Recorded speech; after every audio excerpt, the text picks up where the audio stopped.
Hello friends, मैं आप सबके सामने फिर से पारस अग्रवाल उपस्थित हूँ। आज मैं आप सबको एक कहानी सुनाना चाहता हूँ, एक मेंढक की और एक बगुले की। कहानी बहुत प्यारी सी है। कहानी का टाइटल है अधिक होशियारी का फल। चंपक वन में एक चौड़ा तालाब था। उस तालाब के बीचों बीच एक टापू के पास टेरू मेंढक का घर था। जब टेरू मेंढक का मन करता वह टापू पर आकर बैठ जाता था। उसी तालाब के पास सफ़ेद वाइटी बगुला भी रहता था। वह अपने लिए भोजन की तलाश में कभी कभी इस टापू पर भी आ जाता था। जब वह इस टापू पर आता तब एक टांग पर खड़ा होकर अपने शिकार पर नजरें जमाता था। टेरू मेंढक को यह बात कतई पसंद नहीं थी कि कोई दूसरा उस टापू पर आए। उसने वाइटी से कई बार कहा कि वह इस टापू पर ना आया करे, पर लेकिन वाइटी उसकी बात क्यों मानता, क्योंकि वाइटी को वहाँ पर उसका भोजन प्राप्त हो रहा था।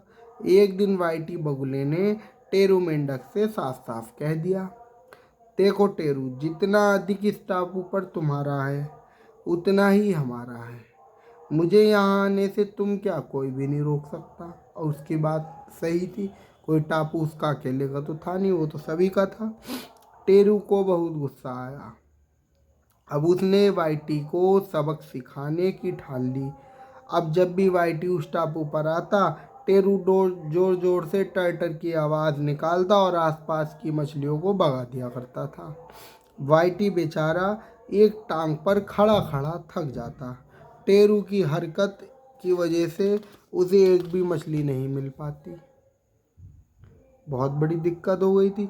वह वहाँ से दुखी होकर चला जाता। टेरू की हरकतों से तंग आकर वाइटी ने उस टापू पर जाना ही बंद कर दिया। अब वह तालाब के दूसरे किनारों पर भोजन तलाशता। लेकिन टेरू अब जहाँ भी वाइटी को देखता वह तैरता हुआ उसी जगह पर पहुँच जाता। फिर बहुत ज़ोर ज़ोर से टर टर चिल्लाता और वहाँ से सभी मछलियों को भगा देता। इससे धीरे धीरे वाइटी के भूखे मरनों की नौबत आ गई। अब वह छोटे मोटे जलजीव पकड़कर ही अपना काम चलाने लगा। लेकिन टेरू तो वाइटी को तालाब से बिल्कुल बेदखल कर देना चाहता था। अब यदि टेरू वाइटी को तालाब के ऊपर से उड़ते हुए भी देखता तब भी वह जोर जोर से टर टर चिल्लाने लगता। एक दिन टेरू तालाब के उसी टापू पर बैठा था। तभी वाइटी ऊपर से उड़ता हुआ गुजरा। उसे देखकर टेरू लगा जोर जोर से टर टर चिल्लाने। वाइटी ने तो उस पर कोई ध्यान नहीं दिया। लेकिन उसी समय एक बाज भी वहाँ से उड़ता हुआ कहीं जा रहा था। उसकी तेज नज़र टर टर चिल्लाते टेरू पर पड़ गई। बस वह वहीं मंडराने लगा। टेरू का पूरा ध्यान तो वाइटी को चिढ़ाने में था। उसने ये देखा ही नहीं कि उसके सिर के ऊपर बाज भी मंडरा रहा है। मौका देखकर बाज ने टेरू पर झपट्टा मारा और उसे अपने पंजों में दबाकर उड़ गया। एक पेड़ पर बैठकर उसने उसका काम तमाम कर दिया। सही भी है, अधिक होशियारी दिखाने वालों को ऐसी ही सज़ा मिलती है। धन्यवाद।